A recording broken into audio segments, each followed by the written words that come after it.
Hi friends, welcome to our channel my lifestyle and cooking.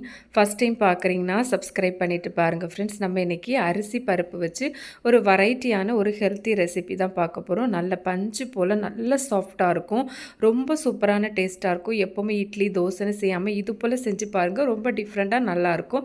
ரொம்ப ஈஸியாக பண்ணிடலாம். வாங்க இது எப்படி பண்ணலான்னு பார்க்கலாம். இது செய்கிறதுக்கு 250 ml கப்பில் அரை கப் அளவுக்கு பச்சரிசி எடுத்துக்கலாம். எந்த வகையான பச்சரிசியும் இந்த ரெசிபிக்கு எடுத்துக்கலாம். இது கூடவே நம்ம அரை கப் அளவுக்கு கடலைப்பருப்பு சேர்த்துக்கலாம். அரிசி பருப்பு ரெண்டுமே ஒரே அளவில் இருக்கணும். அரை கப் அளவு அரிசி எடுத்தோன்னா அரை கப் அளவு பருப்பு எடுக்கணும். உங்கள் தேவைக்கு தக்கன நீங்கள் எடுத்துக்கோங்க. இப்போ இதை 2-3 நேரம் தண்ணி சேர்த்து நல்லா கழுவிட்டு இதில் தேவையான அளவு தண்ணி சேர்த்து ஒரு 4லேருந்து ஒரு 5 மணி நேரம் ஊற வச்சிடலாம். இப்போ நமக்கு அரிசி பருப்பெல்லாம் நல்லா ஊறி வந்திருக்கு. இப்போ இதில் இருக்கிற தண்ணியை ஃபில்டர் பண்ணிவிட்டு அரிசி பருப்பு மட்டும் எடுத்துக்கலாம். இப்போ இதை மிக்ஸி ஜாருக்கு மாற்றி எடுத்துக்கலாம். அரிசி பருப்பு எல்லாத்தையும் சேர்த்ததுக்கப்புறமா இதில் 2 பச்சை மிளகாய் சேர்த்துருக்கிறேன். கூடவே ஒரு சின்ன துண்டு இஞ்சி, 1 டீஸ்பூன் அளவுக்கு ஜீரகம் சேர்த்துக்கலாம். 1 டேபிள் ஸ்பூன் அளவுக்கு எண்ணெய், எந்த வகையான சமையல் எண்ணெய் வேணாலும் நம்ம இதில் பயன்படுத்திக்கலாம். கூடவே 1 டீஸ்பூன் அளவுக்கு வெள்ளை சர்க்கரை சேர்த்துருக்கிறேன். சர்க்கரை சேர்த்து செய்யும்போது இனிப்பு புளிப்பெல்லாம் சேர்த்து நல்லாயிருக்கும் இதோட டேஸ்ட்டு.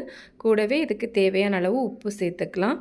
கூடவே கலருக்காக வேண்டி ஒரு 1/4 டீஸ்பூன் அளவுக்கு மஞ்சள் பொடி சேர்த்துருக்கிறேன். இது கூடவே அரை கப் அளவுக்கு தயிர் சேர்த்துக்கலாம். ரொம்ப புளிப்பான தயிர் சேர்க்க வேண்டாம். நம்ம எடுத்திருந்த அரிசி பருப்பு தயிர் இதெல்லாம் ஒரே அளவில் இருக்கணும். இப்போ இதில் தண்ணி எதுவும் சேர்க்காமல் இது போல் நல்லா பேஸ்ட்டாக அரைச்சி எடுக்கணும். உங்களுக்கு ஒருவேளை அரைக்கும்போது கொஞ்சம் கஷ்டமாக இருந்தால் கொஞ்சம் ஒரு 1-2 டேபிள் ஸ்பூன் போல் தண்ணி சேர்த்துக்கோங்க. அதுக்கு மேலே சேர்க்க வேண்டாம். இப்போ நான் இந்த அரைச்ச மாவு எல்லாத்தையும் ஒரு பாத்திரத்துக்கு மாற்றி எடுத்துருக்கிறேன். எடுத்துகிட்டு ஒரு 1-2 நிமிஷம் நல்லா இந்த மாதிரி விஸ்க் வச்சோ இல்லை கையை வச்சோ நல்லா கலந்து எடுத்துக்கலாம். இது போல் கலந்து எடுத்து செய்யும்போது நமக்கு அந்த ரெசிபி லைட்டாக சாஃப்டாக ஃப்ளஃபியாக கிடைக்கும். இப்போ நான் கலந்து எடுத்து வச்சுருக்கிறேன். இப்போ நம்ம இதை மூடி வச்சிடலாம். ஒரு 5 நிமிஷம் மட்டும் இருக்கட்டும். நான் இங்கே கேக் டீனில் தான் வேக வச்சு எடுக்க போகிறேன். நீங்கள் கேக் டீன், டிஃபன் பாக்ஸ் இல்லை பிளேட்டில் கூட வேக வச்சு எடுத்துக்கலாம். இதில் லைட்டாக அந்த மாதிரி எண்ணெய் தடவி எடுத்துக்கலாம். நம்ம ஏற்கனவே மாவு ரெடி பண்ணி மூடி வச்சுருந்தோம்ல, அதை இப்போ திறந்துடலாம். இப்போ இது கூடவே 1 டீஸ்பூன் அளவுக்கு ஈனோ சால்ட் சேர்த்துருக்கிறேன். இது ஆப்ஷனல் தான். இதுக்கு பதிலாக பேக்கிங் சோடா ஒரு அரை டீஸ்பூன் அளவுக்கு சேர்த்து கூட செய்யலாம். சேர்த்து நல்லா இது போல் கலந்து எடுத்துக்கோங்க. உங்களுக்கு ஈனோ பேக்கிங் சோடாலாம் வேண்டாம்னா இந்த மாவை ஓவர் நைட் புளிக்க வச்சுட்டு கூட நீங்கள் செஞ்சு எடுத்துக்கலாம். அதுவுமே ரொம்ப சாஃப்டாக சூப்பராக வரும். ஈனோ சேர்த்ததுக்கப்புறமா நல்லா அந்த மாவோடு சேர்த்து வர மாதிரி இது போல் கலந்து எடுத்துக்கோங்க. இந்த மாதிரி கலந்து எடுத்ததுக்கப்புறமா நம்ம ஏற்கனவே கேக் டீன் ரெடி பண்ணி வச்சுருந்தோம்ல, அதில் சேர்த்துக்கலாம். நம்ம மாவு சேர்க்கும்போது நம்ம எடுத்திருக்க பாத்திரத்தில் முழுவதும் வர மாதிரி சேர்க்கக்கூடாது. ஒரு 3/4 பாகம் வர மாதிரி சேர்த்துக்கோங்க. இப்போ இதை லைட்டாக டேப் பண்ணி எடுத்துகிட்டு நம்ம இதை ஆவியில் வேக வச்சு எடுத்துக்கலாம். நான் இங்கே ஒரு இட்லி பாத்திரத்தில் தண்ணி எடுத்துருக்கிறேன். மேலே ஒரு ஸ்டாண்டு போட்டுட்டு நம்ம ரெடி பண்ணி வச்சுருக்கிற கேக் டீன் வச்சிடலாம். தண்ணி நல்லா கொதிச்சதுக்கப்புறமா தான் வைக்கணும்.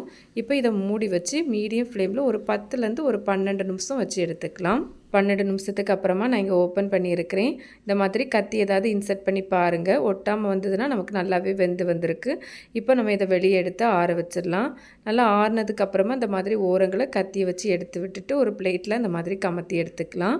உங்களுக்கு பார்த்தாலே தெரியும் நல்லா சாஃப்டாக நல்லா ஸ்பாஞ்சியாக வந்திருக்கு. இப்போ இதை நம்ம கட் பண்ணி எடுத்துக்கலாம். என்ன ஷேப் வேணுமோ அந்த மாதிரி கட் பண்ணி எடுத்துக்கலாம். எந்த அளவு ஸ்பாஞ்சியாக இருக்குதுன்னு பார்த்தாலே தெரியும். செம்ம சாஃப்டாக ரொம்ப சூப்பராக இருக்கும், டிஃப்ரெண்ட்டாக இருக்கும். இப்போ இது இருக்கட்டும். அடுத்ததாக ஸ்டவ்வில் ஒரு கடாய் எடுத்து வச்சுருக்கிறேன். இதில் ஒரு டேபிள் ஸ்பூன் போல் எண்ணெய் சேர்த்துக்கலாம். எண்ணெய் நல்லா சூடானதுக்கப்புறமா இதில் 1 டீஸ்பூன் அளவுக்கு கடுகு சேர்த்துருக்கிறேன். கடுகு நல்லா பொரிஞ்சதுக்கப்புறமா ஒரு பச்சை மிளகாய் அதை விதையை எடுத்துகிட்டு நீல வாக்கில் கட் பண்ணி சேர்த்துருக்கிறேன். சேர்த்துட்டு அந்த எண்ணெயிலே நல்லா வதக்கி எடுத்துக்கலாம். அடுத்ததாக இது கூடவே கொஞ்சமாக காயப்பொடி ஒரு 1/4 டீஸ்பூன் போல் சேர்த்துருக்கிறேன்.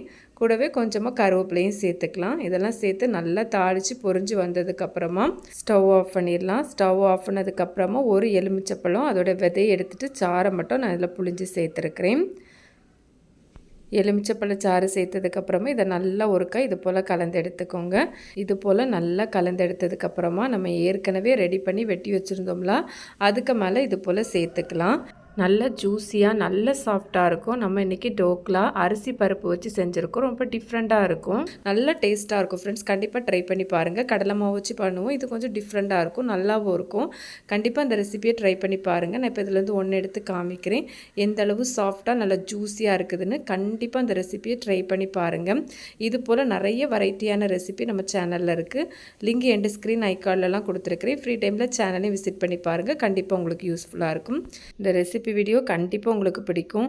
பிடிச்சிருந்தால் லைக்கோட ஹைப்பும் பண்ணிவிட்டு சப்ஸ்கிரைப் ஷேரும் பண்ணுங்கள் ஃப்ரெண்ட்ஸ். தேங்க்ஸ் ஃபார் வாட்சிங். பை.